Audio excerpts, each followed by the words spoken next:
ప్రభుత్వం చెబితే మరి చట్టం అమలు చేసి ఉండే చట్టాన్ని 170 గాని పీసా చట్టాన్ని గాని 5వ షెడ్యూల్ ప్రాంతాన్ని గాని వీళ్ళు అమలు చేసి ఉంటే ఈ రోజు గిరిజనేతలు ఈ ప్రాంతానికి వచ్చేటోళ్ళు కాదు కదా. గిరిజనుల మధ్య సమస్య వచ్చేది కాదు కదా. వలస వచ్చినటువంటి గిరిజనేతలంతా ఈ ప్రాంతాల్లో ఉన్నటువంటి విద్య, ఉపాధి, భూములను కూడా మొత్తం కూడా దోచుకోవడం జరుగుతూ ఉన్నది.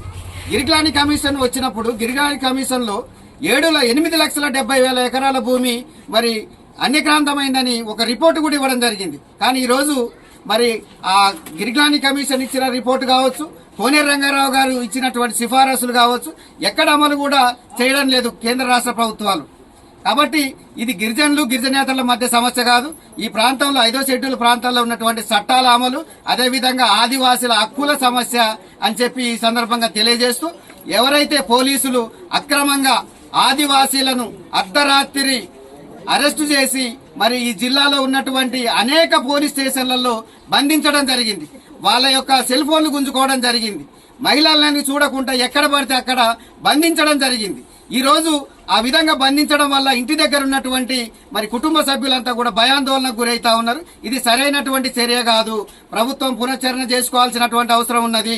ఈ ప్రాంతాల్లో ఉన్నటువంటి చట్టాలను అమలు చేయండి, ఆదివాసీలకు రక్షణ కల్పించండి, ఆ తర్వాత మీ రాజకీయ అవసరాల కోసం మీరు ఏదైనా చేయండి అని చెప్పి ఈ సందర్భంగా తెలియజేస్తూ, ఈ అక్రమ అరెస్టును ఖండిస్తూ ఈ రోజు ఆదివాసీ నవనిర్మాణ శాఖ నుంచి మీ మద్దతు ఇవ్వబోతా ఉంటే మమ్మల్ని మా ఇంట్లోనే హౌస్ అరెస్ట్ చేయడం జరిగింది పోలీసులు. కాబట్టి అందరూ కూడా ప్రజలంతా కూడా గమనించాలి ప్రభుత్వ విధానాలని. పోలీసులు అక్రమంగా వ్యవహరిస్తా ఉన్నారు.